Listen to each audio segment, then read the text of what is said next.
यह कहानी हमारे सिस्टम की धीमी लेकिन अटल चाल की। यह कहानी सिर्फ एक व्यक्ति की नहीं है, यह कहानी है सिस्टम की उस अटल चाल की, धीमी चाल की, जिसने एक व्यक्ति की पूरा जीवन खराब कर दिया। उस दिन 100 रुपए शायद उसके लिए मामूली थे, लेकिन आज वही 100 रुपए उसकी पूरी जिंदगी का हिसाब बन गए। कहानी शुरू होती है 1986 से। जागेश्वर प्रसाद अवधिया, जो कि मध्य प्रदेश सरकार में ट्रांसपोर्ट विभाग में MPSRTC बिल असिस्टेंट के पद पर नियुक्त थे।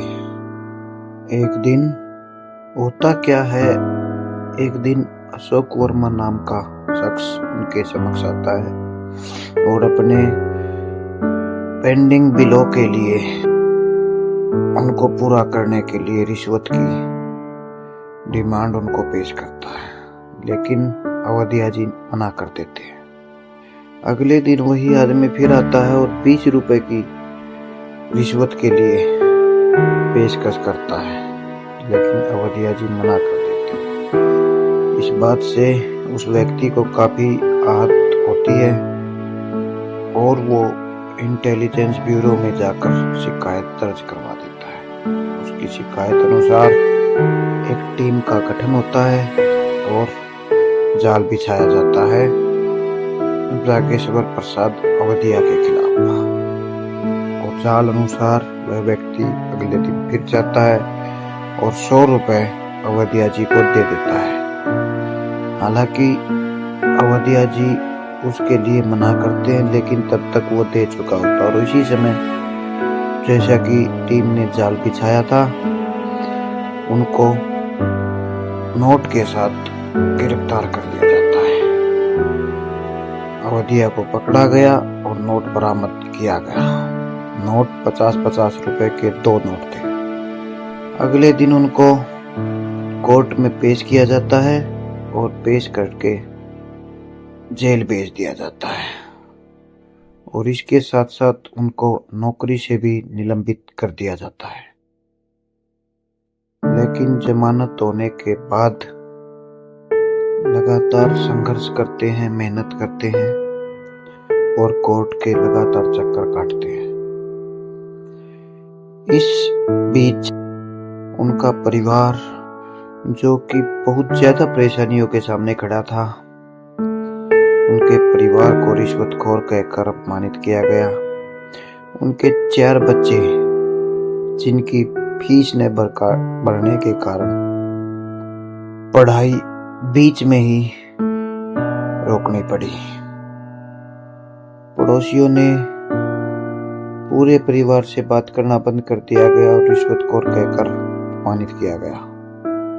हालांकि 1994 में उनको स्थानांतरित करके रीवा भेज दिया गया और आधे वेतन पर नौकरी पर बुला लिया गया, लेकिन उनका प्रयास और संघर्ष लगातार जारी था। अवधिया जी संघर्ष के साथ साथ अपनी ड्यूटी और परिवार का पालन भी करते रहे। सन 2004 में सेशन जज रायपुर ने अवधिया जी को दोषी ठहराया और उनको 1 साल कड़ी जेल व 1000 रुपए का जुर्माना लगाया गया। लेकिन अवधिया जी ने हार नहीं मानी और वो हाई कोर्ट में अपनी याचिका दायर करने पहुंच गए, और आखिरकार वो समय आ ही गया जब हाई कोर्ट ने उनको गवाहों की गैर मौजूदगी और सबूत न होने के कारण बाइज्जत बरी कर दिया। 9 सितंबर 2025 को बाइज्जत बरी कर दिया। लेकिन क्या ये न्याय उनको मिला या बर्बादी के रास्ते पर मिला? वह इंसान अब 83 साल का बुजुर्ग हो चुका था। उसके सिर पर बाल सफेद हो चुके थे, हाथ कांप रहे थे, चलने के लिए सहारा चाहिए था, और इस आरोप ने उनका नौकरी, परिवार, सम्मान सब छीन लिया।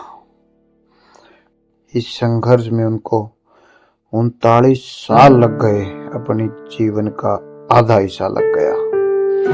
और अब भी अवधिया जी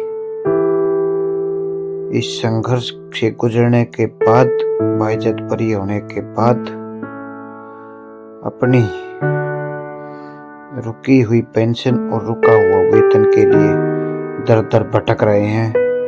और इस बीच, संघर्ष के बीच, उनकी बीवी का भी देहांत हो गया और वो अकेले पड़ गए।